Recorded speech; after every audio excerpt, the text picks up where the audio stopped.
سے متعلق گفتگو کرنا چاہتا ہوں۔ عشر کا معنی ہوتا ہے 10واں حصہ، اور یہ 10واں حصہ زمین کی پیداوار پر ہمیں دینا ہوتا ہے۔ جس طرح ہم دوسرے مال پر اللہ کی راہ میں جو کچھ حصہ دیتے ہیں اس کو کہتے ہیں زکوٰۃ، اور جو زمین کی پیداوار پر ہم دیتے ہیں اس کو کہتے ہیں عشر۔ آپ اس کو زمین کی زکوٰۃ بھی کہہ سکتے ہیں۔ تو عشر کا مطلب ہوا 10واں حصہ، لیکن یاد رکھیں کہ یہ 10واں حصہ اس زمین کی پیداوار پر ہے جس زمین کو پانی لگانے میں آپ کو مشقت نہ کرنی پڑی ہو۔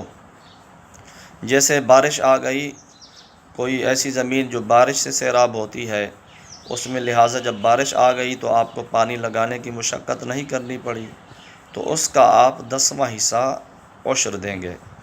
باقی وہ زمین جس کو پانی لگانے میں، وہ فصل جس کو پانی لگانے میں آپ کو مشقت ہوتی ہے، جسے ٹیوب ویل وغیرہ چلانا پڑتا ہے یا ڈیزل انجن چلانا پڑتا ہے جس کو ڈگی کہتے ہیں، تو ایسی زمین پر ہوگا 20واں حصہ۔ 20واں حصہ آپ اس کی زمین کی زکوٰۃ جس کو عشر کہتے ہیں عشر دیں گے آپ، یعنی نصف عشر۔ عشر کا مطلب ہو گیا 10واں حصہ۔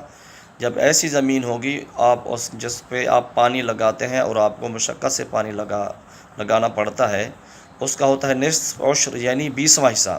آپ اس کا 20واں حصہ دیں گے۔ اور زکوٰۃ میں عشر میں کچھ چیزوں کا فرق ہے، وہ بھی بتاتا چلو آپ کو۔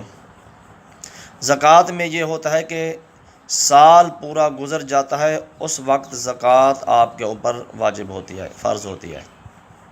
لیکن عشر میں ایسا نہیں ہے۔ عشر میں جب بھی آپ کو فصل حاصل ہوگی، چاہے وہ 2 مہینے کے بعد ہو، سال کے بعد ہو، 6 مہینے کے بعد ہو، جب آپ زمین سے فصل حاصل کریں گے، آپ اس زمین کا، اس فصل کا عشر یا نصف عشر ادا کریں گے، یہ آپ کے اوپر لازم ہے۔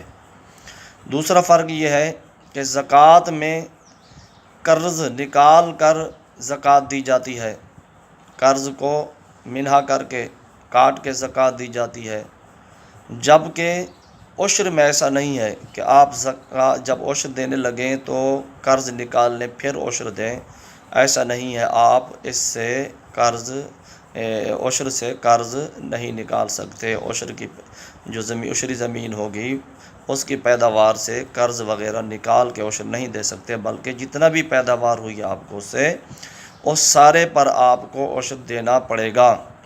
ایک اور بات لوگ سمجھتے ہیں کہ گندم وغیرہ جیسے ہوتی ہے، اس کو کٹوانے پر جتنا مزدوری لگی ہے اس مزدوری وغیرہ کو کاٹ کر عشر دینا ہے ہم نے، تو ایسا بھی نہیں ہے، بلکہ جتنا زمین کی پیداوار ہوئی ہے اس سے آپ مزدوری وغیرہ کاٹے بغیر پوری زمین کی پیداوار کا عشر ادا کریں گے۔